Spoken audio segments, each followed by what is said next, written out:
हाम्रो टपिक छ international corporate finance. अहिले हेर्नुहोस् है, अहिले यो विश्व नै अब हामीले पहिलेदेखि पढ्दै आएको कुरा, यो अब ग्लोबल होइन, यो विश्व नै केमा परिणत भएको छ अहिले। अब यत्रो हाम्रो यो संसार विश्व नै एउटा आँगनमा परिणत भएको छ के। हेर त, पहिला पहिला पहिला ट्रेड गर्नको लागि एउटा गाउँ ठाउँ होइन, अब अथवा देशभित्र पनि एउटा ठाउँबाट अर्को ठाउँमा ट्रेड गर्न पनि कति गाह्रो थियो। अहिले यो यातायातको सुविधाले गर्दा अनि यो टेक्नोलोजीको सुविधाले गर्दा विश्व नै के भएको छ त भन्दा एकदम सानो गाउँ जस्तो होइन। अहिले यो टेलिफोनको कुरा हेर्नुहोस् त, टेलिफोन, इमेल, इन्टरनेट, अनि यो ट्रान्सपोर्टेसन, रोडहरू, सिपहरू अथवा एरोप्लेन, यसले गर्दाखेरि हामीलाई यो ट्रान्सपोर्टेसनको लागि पनि एकदम के भएको छ, सजिलो भएको छ। त्यही भएर अब यो हामीले इन्टरनेसनल कर्पोरेट फाइनेन्समा मल्टिनेसनल कम्पनीहरूको कुरा हेर्छौँ कि। नेम नै हेर्नुहोस् त, मैले यहाँ कसरी लेखिदिएँ, मल्टिनेसनल कर्पोरेट फाइनेन्समा मल्टी प्लस नेसन भनेको, मल्टी भनेको मेनी, मेनी धेरै धेरै, अनि नेसनल भनेको नेसन होइन। एउटा देशमा कुनै कम्पनी इस्टाब्लिस गरेर होइन, कुनै देशमा एउटा कम्पनी, नेपालमा एउटा कुनै कम्पनी इस्टाब्लिस गर्यो, त्यसलाई भन्छ होम कन्ट्री भन्छ है। अब त्यो कम्पनीले आफ्नो सञ्जाल विश्वभरि फैलाउँदै जान्छ भने अरू कन्ट्रीहरूलाई के भन्छ, होस्ट कन्ट्री। नेपालमा एउटा कुनै हामीले राम्रो प्रोडक्ट के गऱ्यौँ, लन्च गऱ्यौँ होइन, त्यसको नेपालमै हामीले सेल गऱ्यौँ, त्यसको डिमान्ड चाहिँ अरू फरेन कन्ट्रीहरूमा पनि त्यसको डिमान्ड भयो। अनि इन्डियामा पनि हामीले के गर्न सक्छौँ, फ्याक्ट्री खोल्न सक्छौँ। इन्डियामा हामीले गुड्स यहीँबाट हामीले के गर्न सक्छौँ, ट्रान्सफर गर्न सक्छौँ, ट्रान्सपोर्टबाट हामीले पठाउन सक्छौँ। यसरी एउटा कुनै कन्ट्री, निश्चित कन्ट्रीमा मात्रै नभएर विश्वका धेरै कन्ट्रीहरूमा कुनै एक देशमा उत्पादन भएको सामान अरू देशमा पनि युज हुन्छ भने त्यसलाई के भन्छ त, मल्टिनेसनल कर्पोरेट अथवा कम्पनीज भन्छ होइन। अब यसले के भन्यो, इङ्ग्लिसमा पनि भनेकै छ, a company that operate in several countries. अब यो तपाईँले पढ्नुहोस् कि, मैले भनिसकेँ। कुनै होम कन्ट्रीमा के गर्ने, जस्तै वाइवाईको लागि होम कन्ट्री कुन हो, नेपाल हो है। इन्डियामा पनि प्लान्ट छ, 2-3वटा मेसिनहरू इन्डियामा पनि छ, त्यहाँ प्रोडक्सन हुन्छ। अरू कन्ट्रीहरूमा पनि वाइवाई प्रोडक्सन हुन्छ। नेपाल के भयो, होम कन्ट्री। त्यसपछि इन्डिया, अरू कन्ट्रीहरू के भयो त, होस्ट कन्ट्री। त्यसै गरी कोका कोला भनेको होम कन्ट्री कहाँ हो, अमेरिका, युएसए हो भने उसको विश्वको जुनसुकै ठाउँमा पनि कोका कोला पाइन्छ। विश्वको अरू सबै देश के भयो त, होस्ट कन्ट्री भयो होइन। अब यी धेरै कुरा तपाईँले पहिलेदेखि पढ्दै आउनुभएको छ, यो बुझ्नुभयो, यसमा अगाडि गएन।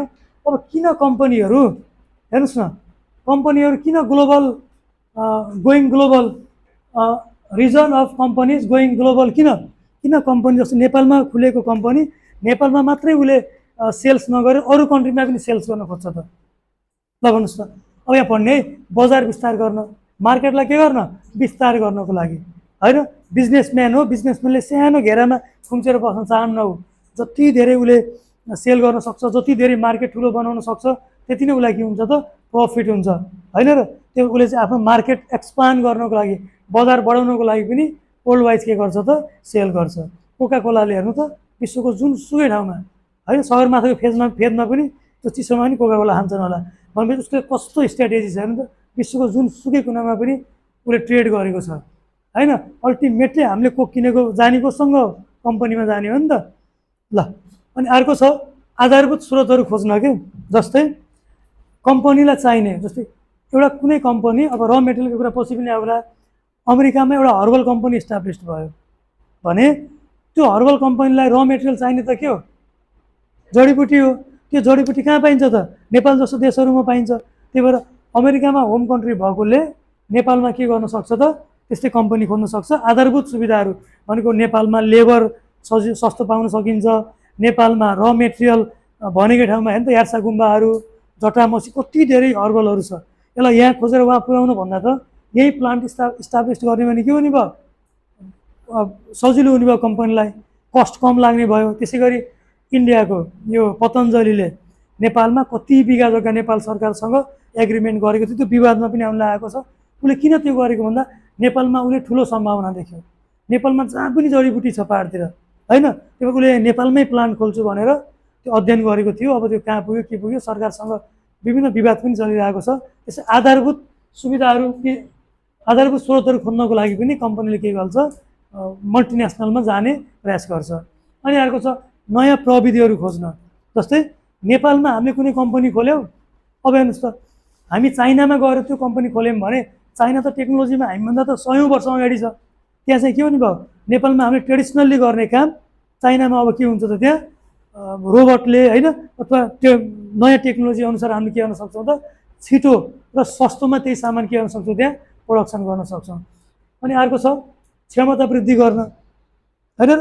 जस्तो क्षमता वृद्धि गर्न भन्दा कस्तो हुन्छ भन्दा कम्पनीलाई कतिपय वेल मेन पावर चाहिन्छ, दक्ष अदक्ष र काम गर्नै नसक्ने सिक्ने मेन पावर भन्ने हुन्छ कि ती मेन पावरहरूको पाउनको लागि पनि कम्पनीले के गर्छ त, मल्टिनेसनलमा गएको हुन्छ।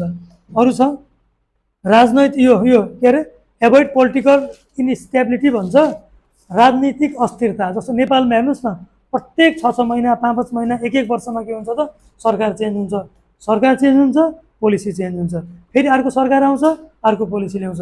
त्यही भएर कम्पनीहरूले के गर्छ भन्दा त्यस अब एउटै कम्पनीले 5-10वटा देशमा कम्पनी खोल्यो भने त्यो सबै 5-10वटा देशमा एकैचोटि त पोलिटिकल इनस्टेबिलिटी हुँदैन। नेपालमा इनस्टेबिलिटी भए पनि इन्डियामा त के छ, स्टेबिलिटी छ, चाइनामा स्टेबिलिटी छ। त्यही भएर त्यो राजनैतिक के भन्छ नेपालीमा अस्थिरता कम गर्नको लागि पनि कम्पनी केमा जान खोज्छ त भन्दा मल्टिनेसनलमा जान खोज्छ है।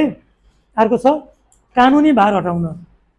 कस्तो हुन्छ भन्दा कुनै देश अनुसार कानुन बनेको हुन्छ कि है, त्यो इन्भाइरोमेन्टको कानुन बनेको हुन्छ।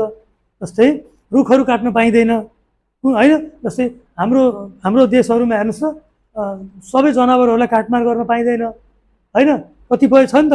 यो विभिन्न यो कानुनी के हुन्छ त भन्दा भार हटाउनको लागि नेपालमा कुनै कानुनले बन्देज गरेको छ भने त्यो कानुनले इन्डियामा बन्देज नगरेको हुनसक्छ, चाइनामा बन्देज नगरेको हुनसक्छ। त्यही भएर यहाँ त्यो काम गर्न नसक्ने कम्पनीले त्यो काम कहाँ गर्छ त, अरू फरेन कन्ट्रीमा गर्न सक्छ। त्यही भएर कम्पनी मल्टिनेसनलमा जान्छन्। अर्को छ विविधीकरण। जस्तै म एउटा बिजनेसम्यानले त सामान्य सेयरहरू किन्दा एउटै स्टक किन्दिनँ, डाइभर्सिफाई गरेर मैले सेयर किन्छु। किन? यो घट्यो भने यो बढ्छ, यो घट्यो भने यो बढ्छ। त्यस्तै कम्पनीले पनि के गर्छ त भन्दा विविधीकरण। जस्तै कुनै ठुलो मल्टिनेसनल कम्पनी ठुलो कम्पनी छ भने उसले एउटै देशमा मात्रै लगानी गर्नुभन्दा धेरै ठाउँमा के गर्छ, उसले धेरै कन्ट्रीमा लगानी गर्छ। त्यो विविधीकरण भयो नि त त्यहाँ होइन। अब मेन पावरको पनि फरक मेन पावर हुने भयो, र मेटेरियल सस्तो हुने भयो, धेरै विविधीकरणको लागि पनि। अनि राजनीतिक अस्थिरताको कुराहरू आउँछ।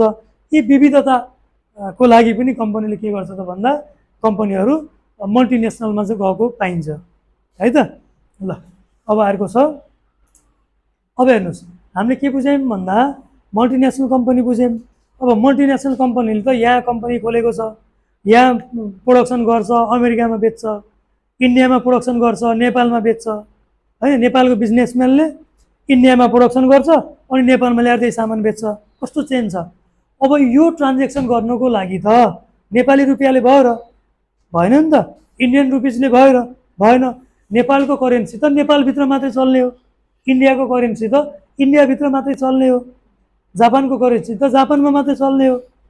मेरै पकेटमा छ त्यो एउटा साथी आउँदाखेरि अस्ट्रेलियाको डलर दिएको, त्यो यही पर्समै राखेर हिँडिरहेको, कहाँ चलाउने त, कि त ब्याङ्कमा साट्न जानु पर्यो। ल हेर्नुहोस् न, त्यो त कागज बराबर छ।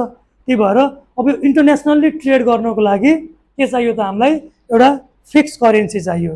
इन्टरनेसनल्ली अहिले हामीले नेपालबाट केमा पर्चेस गर्छौँ त भन्दा US डलरमा होइन, वर्ल्डवाइज US डलरमा। अहिले यही वार चलिरहेछ अहिले होइन, चाइना रसिया अनि अमेरिकाको यस्तै वार चलिरहेछ होइन। अहिले इन्डियाले र रसियाले त रसिया र रसियन र इन्डियाको रुपिजमै तेल किनबेच गरेछन्। जुन पहिला डलरमै किन्न पर्थ्यो, अहिले के त्यो युद्ध भएदेखि रसिया र इन्डियाले आफ्नै करेन्सीमा किनिरहेछन्, चाइनाले आफ्नै करेन्सीमा किनिरहेछ होइन।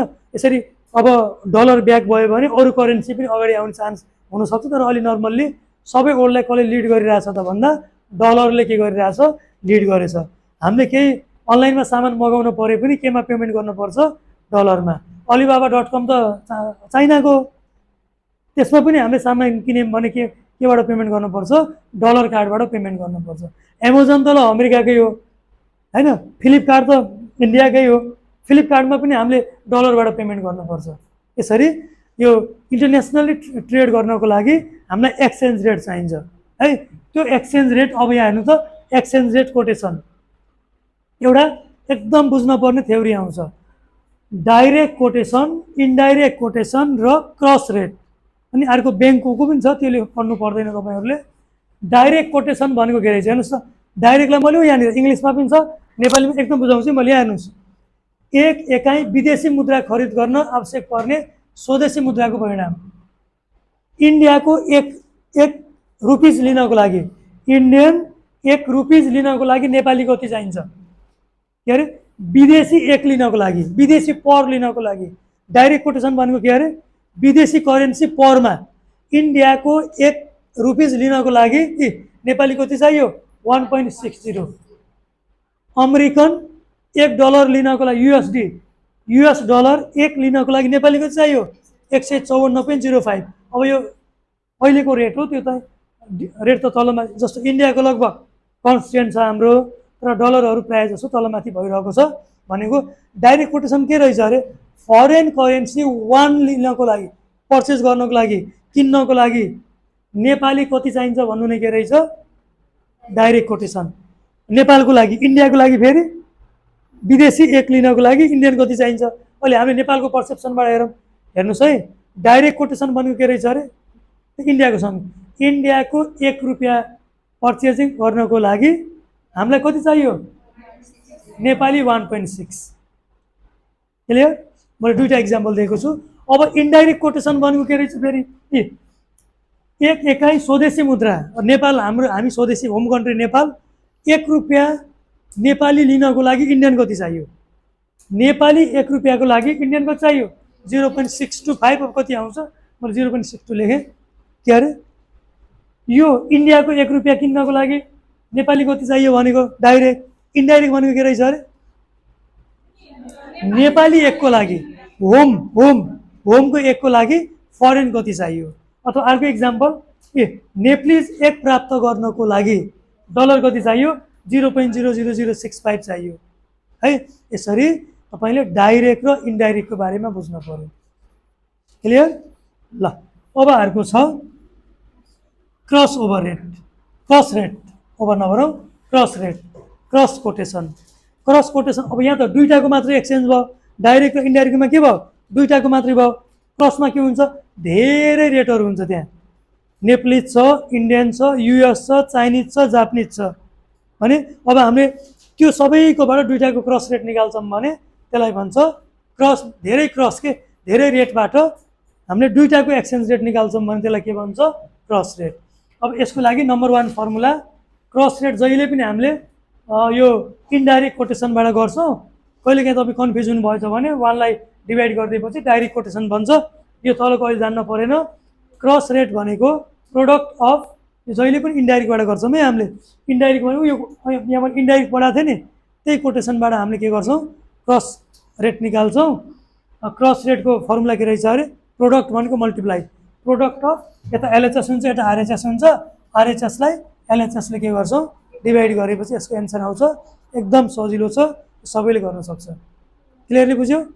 हामीले क्रस रेट कुनबाट गर्छौँ अरे इन्डाइरेक्ट कोटेसनबाट गर्छौँ। क्वेसनले त तोक्दैन, इन्डाइरेक्ट कोटेसनबाट गर्दा बेटर हुन्छ। क्लियर? ल अब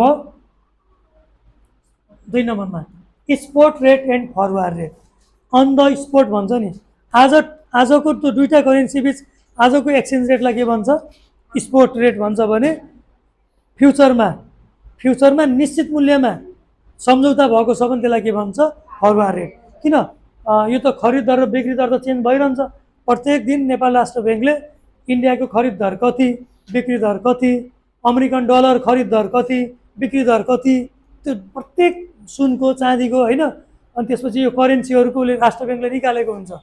त्यही भएर भविष्यमा दुईटा करेन्सीको निर्धारित मूल्यमा किनबेच हुन्छ भने आज फिक्स भएको छ भने त्यसलाई के भन्छ? Forward rate. आज भर्खरै अहिले त्यो दुईटाको एक्सचेन्ज रेट छ भने त्यसलाई भन्छ स्पोट रेट है। अब यहाँ हामीलाई डिस्काउन्ट र प्रिमियम, यो थ्योरीको लागि बुझ्ने। स्पोट रेट फरवार्ड रेट भन्दा स्पोट रेट बढी भयो भने डिस्काउन्ट, अनि फरवर्ड रेट भन्दा स्पोट रेट कम भयो भने प्रिमियम है। फरवर्ड रेट स्पोट भनेको आजको बुझ्नुहोस्, फरवर्ड भनेको भोलिको बुझ्नुहोस्। स्पोट भनेको आजको, फरवर्ड भनेको भोलिको। आजको ठुलो छ भने के डिस्काउन्ट, भोलिको ठुलो छ भने प्रिमियम। अब यो फर्मुला घोक्नै पर्यो। अनि एनालाइज पर्सेन्टेज अफ प्रिमियम र डिस्काउन्ट है। अब आजको रेट र भोलिको रेट, भोलि त रेट हामीले फिक्स गरेको छौँ, त्यो रेटभन्दा कम र बेसी हुनसक्छ। त्यही भएर forward minus spot upon spot into 360 upon forward period, forward period premium नै पिरियड। यो फर्मुलाबाट हामीले के निकाल्न सक्छौँ, यो पनि जहिले पनि इन्डाइरेक्ट कोटेसनबाटै क्यालकुलेसन गरिन्छ। यसबाट प्लसमा आयो भने प्रिमियम, माइनसमा आयो भने डिस्काउन्ट। दुईवटा फर्मुला याद भयो, एउटा के, एउटा एक्सचेन्ज रेट, अर्को डिस्काउन्ट र प्रिमियम। अब दुईवटा छ अझै, एउटा पर्चेसिङ पावर प्रायोरिटी, अर्को छ इन्ट्रेस्ट रेट प्यारिटी। चारवटा है यसमा पढ्नुपर्ने, चारवटा फर्मुला के exchange, discount or premium, purchasing power parity, interest rate parity. यति चारवटा जानेपछि न्युमेरिकल सल्भ गर्छौँ। थ्योरी त तपाईँहरूले पढ्नै पर्यो। ल यसको हेर्छ यहाँ। अब हेर्नुहोस् यहाँ पर्चेसिङ पावर प्यारिटी एकदम बुझ्न पर्ने है। इकोनोमिक्सहरूमा तपाईँ पढेर आइसक्नु भएको छ। मैले यहाँ 2 लाइन लेखिदिएको छु, यसैलाई डिस्क्राइब गर्छु, राम्ररी बुझ्ने। के भन्यो, पर्चेसिङ पावर प्रायोरिटी भन्नाले दुई देशको मुद्राको क्रय शक्ति बराबर हुने अवस्था हो। दुईटै देशको ले किन्न सक्ने प्रायोरिटी क्यापेसिटी बराबर हुने कन्डिसनलाई के भन्छ, पर्चेसिङ पावर प्यारिटी। अहिले मैले इक्जाम्पल दिन्छु यहाँ। अर्थात् एउटै वस्तु दुई देशमा किन्न लाग्ने रकम बराबर हुनुपर्दछ भन्ने सिद्धान्तलाई नै पर्चेसिङ पावर प्यारिटी भनिन्छ। एउटै वस्तुलाई, आइफोनलाई अमेरिकामा जतिमा किनिन्छ नेपालमा पनि त्यति नै पर्छ भन्ने सिद्धान्त नै के हो त भन्दा पर्चेसिङ पावर प्रायोरिटी। तर एक्चुअल लाइफमा धेरै अरू कुराले फ्याक्टरहरूले फरक पार्ने भएर त्यो केही हदसम्म तलमाथि हुन पाउँछ, त्यसलाई अर्बिट्रेज प्रफिट भनिन्छ। अब एउटा इक्जाम्पल लिन्छु। नेपालमा एउटा ब्यागलाई 500 पर्छ, एउटा ब्याग, राम्रो ब्यागलाई नेपालमा 500 पर्छ। त्यही ब्याग रुपिज होइन है, अमेरिकामा त्यसैलाई कति पर्ने भयो, $5। अमेरिकामा कति पर्ने भयो, $5। यो भन्नुको मतलब के हो थाहा छ, ए purchasing power priority exchange rate 500 upon 5 गर्दा कति आयो, 100। यसको अर्थ अमेरिकामा $1 पर्नेलाई नेपालमा कति पर्न पर्यो, 100 पर्न पर्यो हैन। भए दुवै देशमा ब्याग किन्न बराबर क्रय शक्ति हुन्छ, तर एक्चुअल लाइफमा यो भन्दा केही तलमाथि हुन्छ, हुन सक्छ है। भनेको के रहेछ अरे, फरेन कन्ट्री र होम कन्ट्रीमा, दुईटै कन्ट्रीमा सामान किन्ने दुईटै देशको एउटै त हुँदैन। नेपालको यसले भनेअनुसार अमेरिकाको 1 बराबर नेपालको कति अरे 100। अमेरिकाको $1 जति आउँछ नेपालको 100 रुपियाँले त्यति आउँछ भन्नु नै के हो त, पर्चेसिङ पावर प्रायोरिटी हो। तर एक्सचेन्ज रेट चाहिँ बजारमा के हुन पायो त, फरक हुन पायो। किन, एक्सचेन्ज रेट त फरक हुन्छ नि।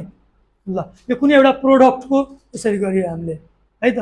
अब यसको फर्मुला पनि तपाईँले घोक्न पर्यो, के रहेछ, SR is equal to PH upon PF।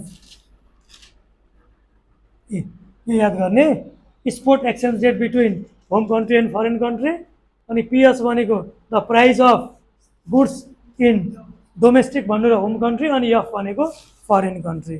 Formula त्यति गाह्रो छैन कि यो च्याप्टरमा। अब आयो इन्ट्रेस्ट रेट प्यारिटी। यसको चाहिँ मैले एउटा इक्जाम्पल देखाउँछु तपाईँहरूलाई। इन्ट्रेस्ट रेट प्यारिटीमा के भन्यो, ल हेर्नुहोस्, यहाँ जे लेखे पनि यो फर्मुला यहाँ छ, एउटा इक्जाम्पल दिन्छु है त मैले। हेर्नुहोस्, इन्ट्रेस्ट रेट प्यारिटीमा जस्तो युएसमा ब्याङ्कको ब्याज दर 5% छ। ल युएसमा ब्याङ्कको ब्याज दर 5% छ, एकदम ध्यान दिनु है। नेपालमा ब्याङ्कको ब्याज दर कति छ त, 10, सजिलोको लागि 10% गरौँ। ध्यान दिनुहोस् है, एउटा इक्जाम्पल दिन्छु है तपाईँलाई मैले। जति विकसित देश भयो इन्ट्रेस्ट रेट कम भएको पाइन्छ। युएसमा तपाईँले ब्याङ्कमा पैसा डिपोजिट गर्नुभयो भने कति % ब्याज पाउनुहुन्छ, 5%। क्लियर। नेपालमा जति पैसा जम्मा गर्नुभयो अहिले त कम छ, पहिला पहिला 10-12% सामान्य नै थियो कि फिक्स्ड डिपोजिटमा। 10% पाइन्छ भने यसो सोच्नुहोस् त, हाम्रो लाटो हिसाबले त अमेरिकामा भएको जति जम्मै पैसा ल्याएर नेपालमा जम्मा गर्ने त कति बढी फाइदा हुन्छ जस्तो लाग्छ नै? त्यो हुँदैन। अब एउटा इक्जाम्पल दिन्छु। अमेरिकामा $100 ल $1000 हामीले अमेरिकाबाट नेपाल ल्यायौँ, हेर्नुहोस् है, अमेरिकाबाट हामीले नेपालमा के ल्यायौँ? $1000 ल्यायौँ भने नेपालमा सपोज अहिले कति छ? 140 छ भने नेपालमा यो करेन्सी कति भयो? 1000 इन्टु कति? 140 गर्दा कति भयो? 1,40,000। ध्यान दिनुहोस् है, अमेरिकाबाट एउटा तपाईँ हामी जस्तै मान्छेले के गर्यो? 1000 नेपालमा ल्यायो। अनि नेपाल अब अमेरिकाबाट ल्याएपछि नेपालमा त डलरलाई त रुपिजमा कन्भर्ट गर्नु पर्यो। अमेरिकन रुपिजलाई सपोज $1 इक्वल टु RS कति छ त? 140 छ भने त्यो अमेरिकाबाट डलर नेपालमा आएको डलरलाई रुपिजमा कन्भर्ट गर्दा कति भयो? 1,40,000 भयो। अब 1,40,000 को 10% निकाल्नुहोस् त, 14,000 भयो। 1 वर्षको ब्याज उसले ब्याङ्कमा जम्मा गर्यो भने नेपालमा कति भयो? अब 1,54,000 भयो। नेपालमा कति भयो? 1,54,000 भयो। अब यो 1,54,000लाई त हामीले कहाँ लानु पर्यो? फेरि अमेरिकामै लानु पर्यो, होइन र? अब अमेरिकामा अब यो 1,54,000लाई यो $1,000 डिभाइड गर्नुहोस् त, कति आयो? 154। अब उता यो 154 भन्नु नै के हो त भन्दा इन्ट्रेस्ट रेट प्यारिटी हो कि है। एक्चुअल लाइफमा यही हुन नि पायो, योभन्दा थोरै कम बेसी भयो भने त्यसलाई भन्छ आर्बिट्रेज प्रफिट भन्छ। यसरी तपाईँले त्यो जति घुमाए पनि त्यो पैसा जहाँ लगानी गरे पनि भनेको ब्याज दर एउटै हुन्छ, थोरै 1-2 तलमाथि हुन पायो, नत्र भने सेम हुन्छ। भन्नु नै के हो त भन्दा इन्ट्रेस्ट रेट के हो त? प्यारिटी हो। यो रेटले दुईटैको इन्ट्रेस्ट रेटलाई के बनाइदिन्छ त? सेम बनाइदिन्छ।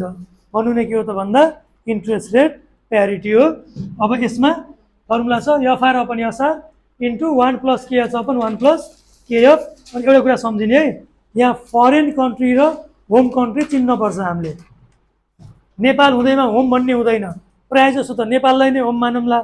तर त्यहाँ परलाई फर मान्ने भने मैले, परलाई के मान्ने भने मैले? फर भनेको परमा। जस्तै यहाँ $1 र रुपिज 140 दियो नि, कुन परमा छ? पर युनिट कुन हो? डलर हो नि। यहाँ डलर के भयो? होम कन्ट्री भयो भने नेपाल के भयो? फरेन कन्ट्री भयो। त्यही भएर पर करेन्सी भएकोलाई फरेन करेन्सी मान्ने, परलाई पर मान्ने। यसरी के आइडिया लिइसकेपछि अब हामीले नेक्स्ट क्लासबाट न्युमेरिकल के गर्छौँ? सल्भ गर्छौँ।